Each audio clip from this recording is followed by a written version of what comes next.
Hey there, Alex Kidman here, and today I'm taking a look at, well, actually, you know what I'm taking a look at, really cheap headphones, because you clicked on that thumbnail now, didn't you? But for this review, I've really kind of got to set the scene because it all comes out of something monumentally stupid that I did a few years back. What was this monumentally stupid thing, I hear you ask? Well, I don't hear you ask, but let's go with that anyway. This monumentally stupid thing involved a set of Apple AirPods Pro, their premium bud headphones. Really nice headphones if you can afford them, not the subject of this review, but I did something stupid because I put them in my jeans pocket and forgot about them, and then those jeans went through the wash. This is not recommended. Two interesting things came out of that experience. One, to my great surprise, they survived. Now, I can't guarantee this. I'm not going to say that yours will survive. Do not try this at home, people. I wish I never had. The other interesting thing, though, was I was able to get a little bit of writing work out of it. I actually wrote up the experience over at Gizmodo. I'll throw a link in the description below for those who wish to read that. And as part of that piece, I got to pondering, well, what kind of price is the lowest price you could pay for a set of headphones? This was like 2-3 years ago. And the cheapest that I could find were about $5 to $6 on Amazon. And so I kind of noted that down and thought, wow, I bet they sound pretty awful, and then went on with my life. And then a couple of weeks ago, I got an email from noted tech junk merchants AliExpress with a bunch of deals on it, including $2 bud headphones. And this piqued my interest and got me thinking about those AirPods that I'd washed and how bad $2 headphones might be. Like $2 wireless bud headphones. You can obviously get $2 wired headphones. I should say that's $2 Australian, by the way, so a bit less in US currency, depending on the exchange rate when you're watching this, and a bit different in other currencies if you're on other parts of the planet. But I digress. So I got kind of interested and I thought, oh yeah, look, $2, I'll take a punt on that. So I ordered a pair. Well, actually, okay, admission time. I didn't just order one pair, I ordered 2 pairs. Now, there was method to my madness. I wasn't just keen on wasting $4. This was actually because I figured, look, the odds are pretty good these things are going to turn up dead on arrival. And if they turn up dead on arrival, I can't really do anything with them. If both of them turn up, I can compare and contrast them. So that's what I've got. The i7 mini Bluetooth headphones, that's these ones here, and the A6s headphones here. So let's get to testing, shall we? Let's see what they're like. Let's start with the i7 mini. But before we do, I should actually have a quick word about prices on AliExpress because I paid $2 for each of these. And yeah, okay, fine. But when I was just checking, basically to check what weird specs they might claim they have, AliExpress now, a couple of weeks later, they arrived on time. AliExpress now is claiming that these, the i7 minis, are actually worth about $6 plus shipping, which might suggest that I got a bargain.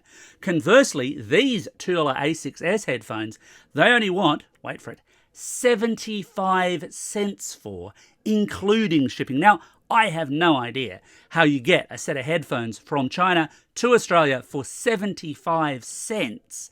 I couldn't even post anything anywhere for 75 cents anymore, I don't think. It's been a long time since I've posted anything, but I'm pretty sure that's true. So I've no idea how they do that. I've no idea if they'd turn up.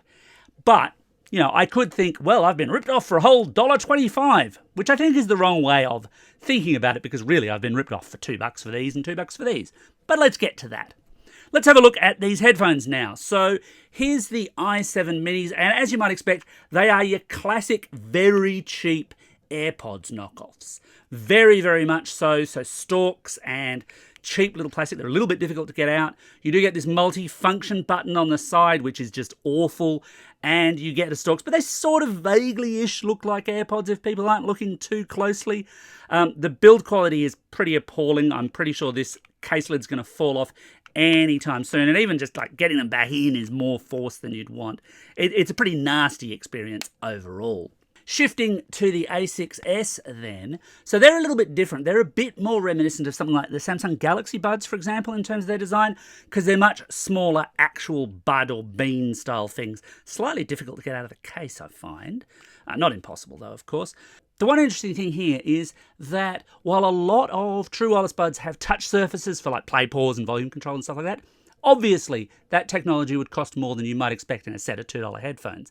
Instead, these have the entire surface as a button. Now, they're probably ripping off someone else's design, but I can say I don't think I've seen that before, and I actually sort of like it. More so than those touch controls, because I so often find that I'm fighting those touch controls, and I'm not fighting these. Now, it's still a cheap, nasty button, it's still a cheap, nasty set of buds, but it's not a bad idea. And look, premium headphone manufacturers, if you're watching this, which you're probably not, if this is an idea that hasn't occurred to you, rip it off. I mean, everything else in these has been ripped off, hasn't it? So what about audio quality? Well, look, to the shock of absolutely nobody, these sound dreadful.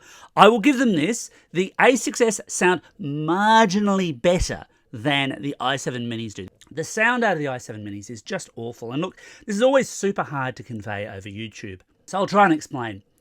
Imagine if you had a car in like 1982 and you drove that car deliberately into a dam and you just left it there for 40 years in the water, in the murk. And then you pulled it out and you switched on the AM radio and somehow miraculously it actually worked with all the waterlogging, with all the filth and muck in the speakers and all the rest of that. That AM radio sound is kind of like what listening to music through the i7 mini Bluetooth headphones is like. Awful. Just terrible. I mean, technically, yes, there is audio presentation here, but it's so tinny, it's so awful. It's just painful to listen to. Really, really, really bad. The A6s, they're a little bit better. There's a little bit more scope there, but these are still awful headphones. They're still very bad for music listening generally. Podcasts, maybe just passable for a tiny little bit of time, but not long at all. Of course, the other thing that you can do with a set of true wireless headphones is use them with your phone as the microphone, so for taking and making phone calls, for example.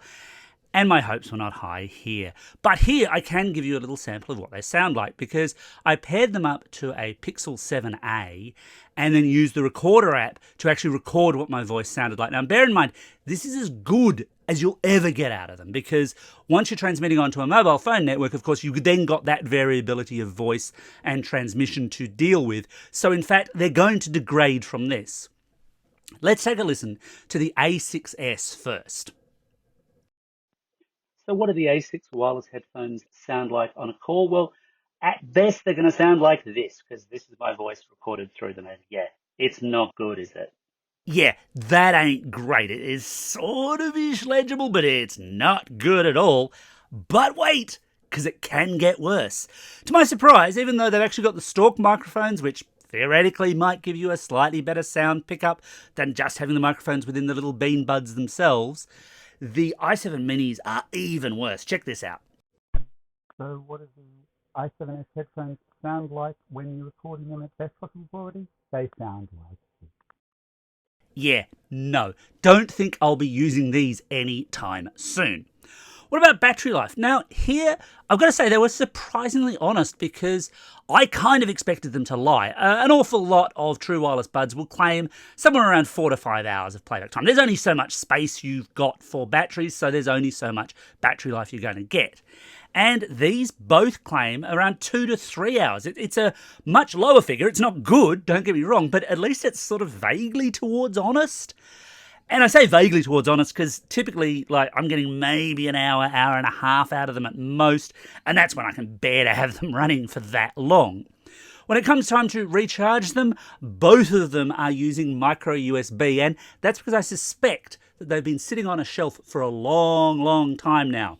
Annoyingly, the micro USB cable that I got with the i7 mini didn't work at all either, but the one with the A6s did. You'll have to supply your own charger, of course. So should you buy them? No, of course not. What kind of idiot are you? No, I mean, look, these are not worth buying. They're a waste of the Earth's resources. You would be so much better off saving your money for a decent set of headphones instead. Just don't do it. They're not worth it. They really are very, very poor. And look, yeah, that is maybe a bit of a duh. Of course they are. They only cost $2. But even so. Anyway, that's my take on these remarkably cheap, remarkably stupid, remarkably bad headphones. Is there anything else you want to know? Really? Leave me a comment below and don't forget to hit like and subscribe.